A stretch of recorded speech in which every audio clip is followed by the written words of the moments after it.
Pregnancy में कम पानी पीना, प्रेगनेंसी में सॉफ्ट ड्रिंक पीना, प्रेगनेंसी में मीठा खाना कहीं बना न दे बीमार। प्रेगनेंसी में रखना चाहते हैं अपना और अपने बच्चे का ख्याल। चलिए तो डॉक्टर साहब के साथ हम चर्चा की शुरुआत कर लेते हैं। डॉक्टर साहब, प्रेगनेंसी का फेज एक बहुत ही महिला के लिए, बच्चे के लिए, क्या पूरे परिवार के लिए बहुत इंपॉर्टेंट होता है जी। आर्टिफिशियल शुगर जो होती है और उससे जो बनी चीजें होती हैं, ड्रिंक्स हो गई, उसका जब सेवन करती हैं महिलाएं तो क्या ये नुकसानदायक होती हैं? देखिए, कोई भी चीज जो है अगर आप नेचुरल रूप में लेंगे तो definitely it is better than artificial. ये तो सिंपल सी बात है। लेकिन प्रेगनेंसी की हम बात करें स्पेशली, तो उसमें हमें एक्स्ट्रा केयरफुल इसलिए रहना पड़ता है कि हम कोई ऐसी आर्टिफिशियल चीजें ना लें, सिंथेटिक चीजें ना लें, क्योंकि बच्चा हमारा जो है अंदर वो डेवलप हो रहा है। अभी बच्चा, उसका शरीर बड़ा नाजुक है, अभी उसकी ग्रोथ शुरू हुई है, अंदर बनना शुरू हुआ है वो, उसका सिस्टम बिल्कुल नया है। The system is not expose to any chemicals, it's not expose to any kind of artificial things. तो नेचुरल चीजों को तो हमारा सिस्टम रिकॉग्नाइज करता है, उससे तो उसको फायदा मिलता है। और अगर हमें कुछ मीठा चाहिए तो चीनी खाएं, क्योंकि उसमें तो कैलोरीज भी चाहिए होती हैं। ऐसा थोड़ी कि वहाँ उसको कोई वेट लॉस करने के प्रोग्राम चल रहा है। वहाँ पर प्रेगनेंसी में तो वेट गेन कराने के लिए डॉक्टर बोलते हैं, खाने के लिए बोलते हैं, क्योंकि अगर आपका वेट नहीं बढ़ेगा तो बच्चे को कहाँ से पोषण मिलेगा।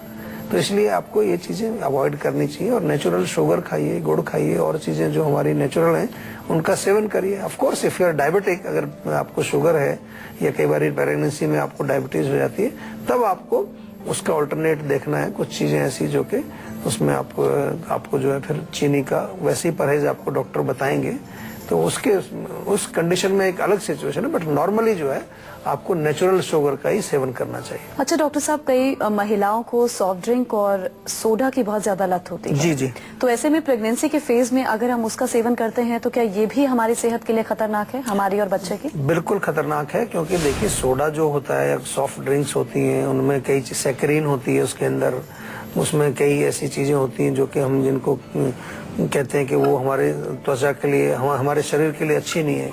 केमिकल्स होते हैं। अब तो कई प्रकार के एक्सपेरिमेंट भी हुए हैं। तो अगेन नॉट रिक्वायर्ड। बच्चे के लिए बहुत हानिकारक है, मदर के लिए बहुत हानिकारक है। और अगर आपको पीना ही है, कुछ आपको ऐसी इच्छा होती है, तो नींबू पानी पियो, बहुत बढ़िया टेस्टी नींबू पानी बनता है। उसमें आपको जो है पोषण भी मिलेगा, विटामिन भी मिलेंगे। और कुछ आप घरेलू ऐसी चीजें ले सकते हैं, जूस ले सकते हैं, फ्रूट्स का जूस ले सकते हैं। पर ये जो है सॉफ्ट ड्रिंक, सोडा वोडा, ये नहीं चाहिए। वैसे हम तो हेल्दी लोगों को ही मना करते हैं। तो प्रेगनेंसी तो एक स्पेशल आपकी एक ऐसी स्टेट है जहां बिल्कुल आपको बहुत एक्स्ट्रा केयरफुल रहना है, क्योंकि केवल आप अपने लिए नहीं खा रहे हैं, बच्चे के लिए भी खा रहे हैं। तो आजकल बहुत सारे बच्चों में बाय बर्थ डिफेक्ट्स मिलते हैं। तो उसका मेन कारण यही होता है कि हम गलत सलत चीज खा रहे होते हैं प्रेगनेंसी में।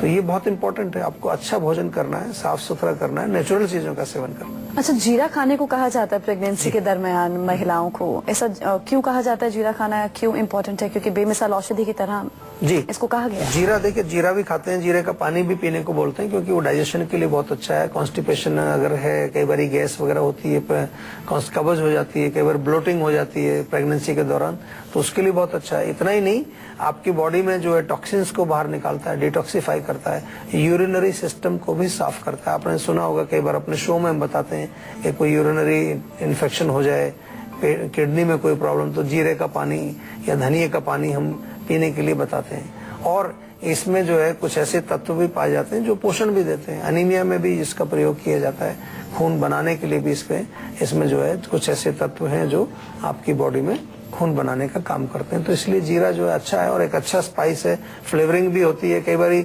प्रेगनेंसी के दौरान जो है वोमिटिंग वाला मूड होता है, कई बार उल्टी आती है, तो जीरा थोड़ा फ्लेवर भी देता है, टेस्ट भी आता है, इसलिए उससे मन भी अच्छा हो जाता है। बिल्कुल, हम लोग बिल्कुल डॉक्टर साहब जिस तरह मॉडर्न हो गए हैं, लेकिन कुछ पुरानी चीजें ऐसी हैं जो आज भी हमारे शरीर के लिए, स्वास्थ्य के लिए बहुत ज्यादा फायदेमंद है। बिल्कुल, और वो साइंटिफिक है। बिल्कुल।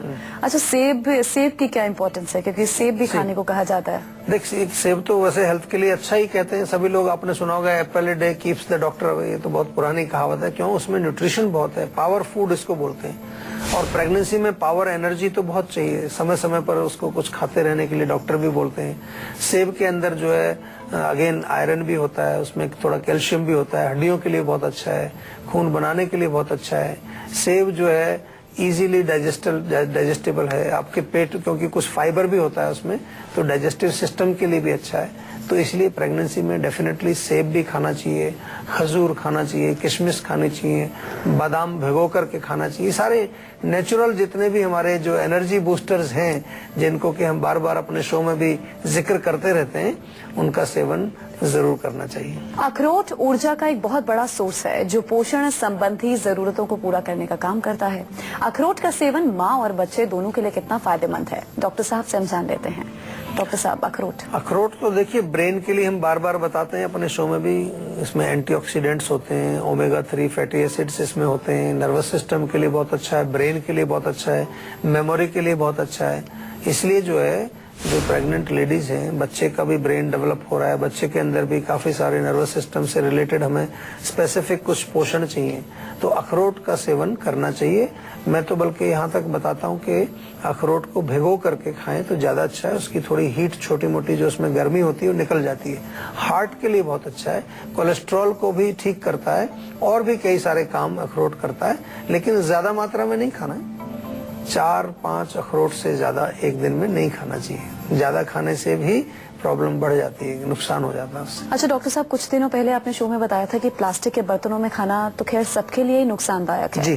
तो ऐसे में जब प्रेगनेंसी के स्टेज में कोई महिला है तो उसे तो और ज्यादा ध्यान रखना पड़ता होगा। प्लास्टिक के बर्तन में खाना बनाना वो तो एक बहुत बड़ी प्रॉब्लम है। कई बार होता है उसमें गरम चीज डाल के, ऐसे कुछ प्लास्टिक का कप है उसमें चाय आप ले रहे हैं, या कोई प्लास्टिक का आपका बॉल है उसमें गरम सूप डाल करके आप ले रहे हैं। तो जब भी प्लास्टिक गरम चीज के संपर्क में आता है, और ना भी आए, जो चीजें हम उसमें स्टोर करते हैं, तो उसके कुछ केमिकल्स भोजन में मिल जाते हैं। नेचुरल सी प्रोसेस है, इसमें कोई ज्यादा बड़ी साइंस नहीं है, आपको समझ आता है।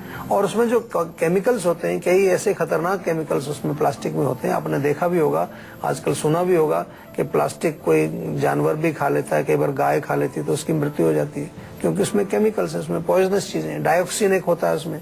डाइऑक्सिन एक ऐसा केमिकल है कि बॉडी में वो चला जाए तो एलिमिनेट ही नहीं होता, उसको बॉडी ना तो पचा पाती है और ना बाहर निकाल पाती है। तो इसलिए बहुत खतरनाक। और प्रेगनेंसी के टाइम खाना तो फिर इट इज वेरी डेंजरस, क्योंकि बच्चे के ऊपर कई प्रकार के वो दुष्प्रभाव करेगा ये जो इस तरह से हम भोजन अगर प्लास्टिक में खाएंगे। अगर प्रेगनेंसी के स्टेज में डॉक्टर साहब महिलाएं कम पानी पीती हैं तो ये कितना नुकसानदायक है? नुकसानदायक, बहुत ज्यादा नुकसानदायक है, क्योंकि पानी तो चाहिए और डिहाइड्रेशन नहीं चाहिए, बॉडी में ड्राइनेस नहीं चाहिए। ड्राइनेस होगी तो कब्ज हो जाएगा, स्किन की प्रॉब्लम हो जाएंगी, कई तरह के और कॉम्प्लिकेशंस हो जाएंगे, वात की वृद्धि हो जाएगी। तो पानी पीना चाहिए, क्योंकि पानी तो बहुत इम्पोर्टेंट है हमारे स्वास्थ्य के लिए, हमारे शरीर के विभिन्न फंक्शंस के लिए, और डेफिनेटली बच्चे के लिए भी बहुत जरूरी है।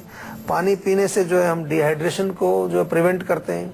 या कभी कभार जो है महिलाएं कंप्लेन करती हैं कि प्रेगनेंसी में सिर दर्द हो रहा है, चक्कर आ रहा है, या कुछ वोमिटिंग जो उनको सेंसेशन, नौसिया जो होता है, ये पानी पीने से ठीक हो सकता है। कभी कभार पानी की कमी से ये चीजें होती हैं। पानी कम पीने से आपको डिजीनेस, हेडेक, नौसिया ये सब होता है। डिहाइड्रेशन तो होता ही है।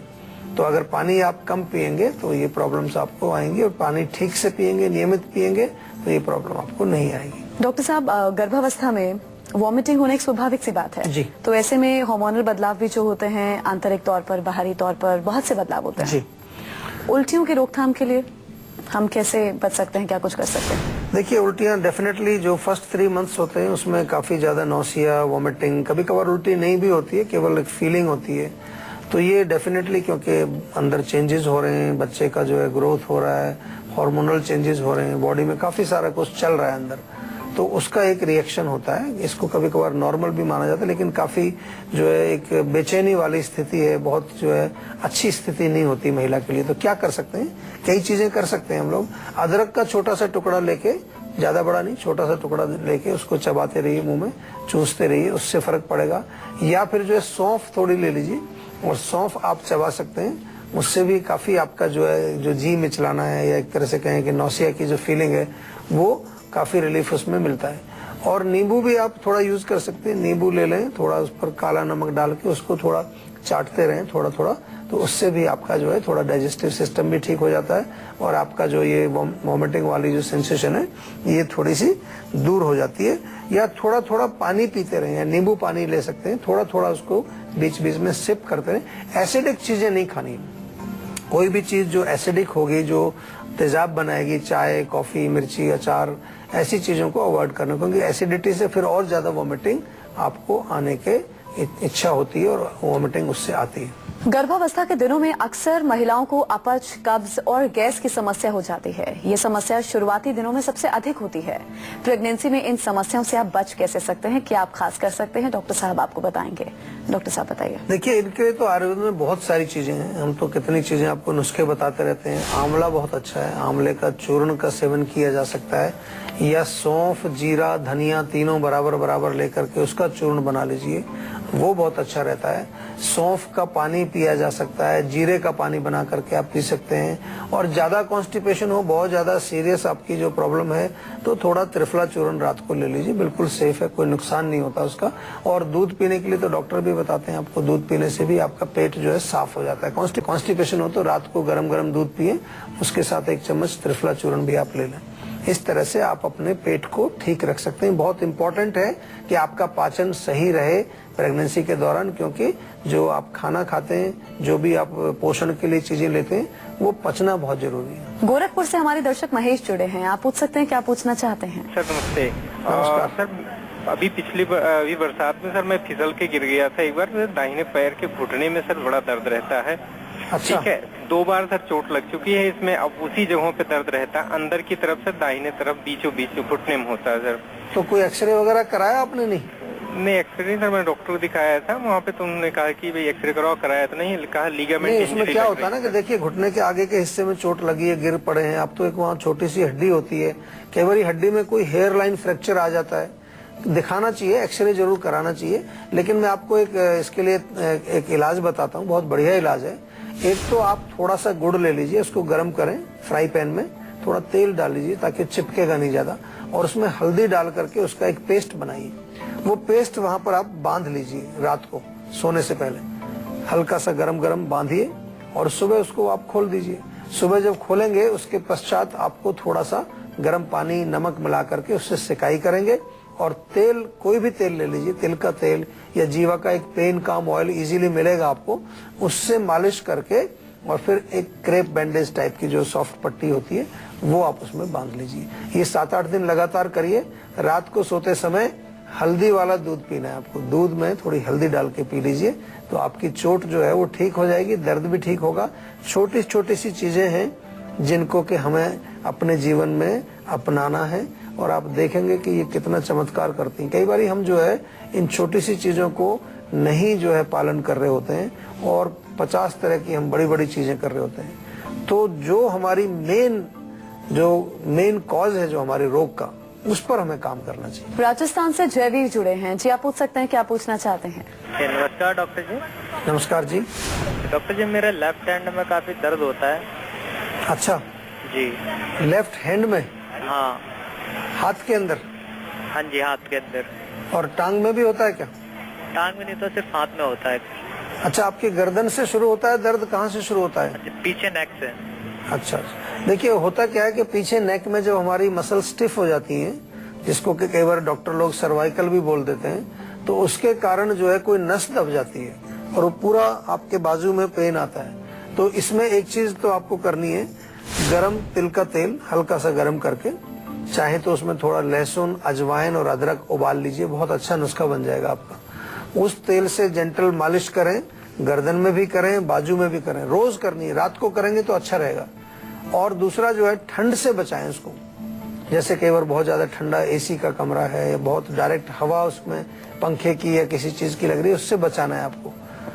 कोशिश ये करें कि आप जो है कुछ ऐसा उसमें उपचार करें कि जैसे सिकाई का प्रबंध अगर हो जाए, या भाप लगाने का प्रबंध हो जाए। और जब दिन में भी आप ऑफिस वगैरह में होते हैं, कभी कभार उस जगह को, गर्दन की जगह को थोड़ा दबा के उसमें जेंटल मालिश कर लें। और ज्यादा तकलीफ है तो हमारे यहाँ पंचकर्म की चिकित्सा है बहुत अच्छी, ऐसे रोगों का बिल्कुल जड़ से ठीक होता है।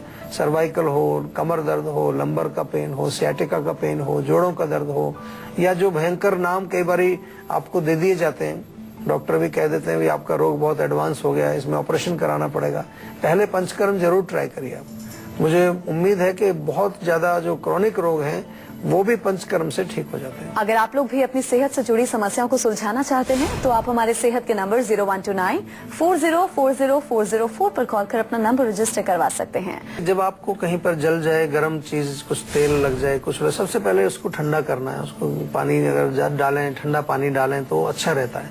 फिर अप्लाई करने के लिए बहुत सारी चीजें आपके घर में है। आप थोड़ा शहद लगा सकते हैं, ताजा अगर एलोवेरा है वो लगा लीजिए, उससे बहुत फर्क पड़ता है। और भी कुछ नहीं तो घी लगा सकते हैं या ताजा मक्खन भी उसके ऊपर आप लगा सकते हैं। और केला बहुत अच्छा रहता है, केले का पेस्ट बना करके वहां लेप लगा लीजिए, या फिर नारियल का तेल तो घर में होता ही है, नारियल का तेल लगाएं या नारियल के तेल में थोड़ी हल्दी मिला करके लगाने से भी आपको काफी रिलीफ मिलता है। बहुत सारी चीजें हैं जो आपकी रसोई में मौजूद हैं, जो आपके घर में मौजूद हैं। हम उन सारी चीजों को आप तक पहुंचाते हैं, आपसे शेयर करते हैं। आपसे एक छोटा सा निवेदन है, कृपया करके इन चीजों को फॉलो करिए और अपने आप को हमेशा जो है सुखी रखिए और स्वस्थ रखिए। चलिए, बहुत बहुत धन्यवाद डॉक्टर साहब इस जानकारी के लिए। Thank you very much. तो आशा करते हैं कि डॉक्टर साहब ने आपको जो उपाय बताए हैं उन्हें आप जरूर अपनाएंगे और हमेशा सेहतमंद रहेंगे। संजीवनी प्रोग्राम के जरिए हम आपको हमेशा फिट और हेल्दी बनाए रखेंगे। आपको एक बार फिर से हम बता दें, आप हमारे सेहत के नंबर 0129404004 पर फोन कर अपनी कॉल रजिस्टर करवा सकते हैं। आप हमें ईमेल भी कर सकते हैं। हमारा ईमेल आईडी है info@jiva.com। आप फेसबुक पर भी हमसे जुड़ सकते हैं। हमारी फेसबुक आईडी है www.facebook.com/jiva ayurveda। तो इसी उम्मीद के साथ कि आप हमेशा खुश रहें, स्वस्थ रहें, अगले एपिसोड में आपसे फिर से मुलाकात होगी। तब तक के लिए मुझे दीजिए इजाजत। नमस्कार। जीवा आयुर्वेद लाया है आपके लिए कुछ विशेष उत्पाद। रोगों से लड़ने की प्रतिरोधक क्षमता को बढ़ाने के लिए च्यवनप्राश, हनी व एलोवेरा जूस, जोड़ों के दर्द के लिए पेन काम ऑयल, बालों को स्वस्थ व सुंदर बनाने के लिए ब्लैक पर्ल व नीम शैम्पू, महिलाओं में मासिक स्राव, हार्मोन्स और फर्टिलिटी को संतुलित रखने के लिए नारी सखी कैप्सूल्स, त्वचा के प्राकृतिक निखार व सुंदरता को बढ़ाने के लिए fairness kit, rose water plain, saffron व टर्मरिक क्रीम। तो आज ही जीवा आयुर्वेदा के इन उत्पादों को अपनाएं और अपना जीवन स्वस्थ, सुंदर व सफल बनाएं। लॉग ऑन करें store.jiva.com या संपर्क करें अपने नजदीकी रिटेलर पर।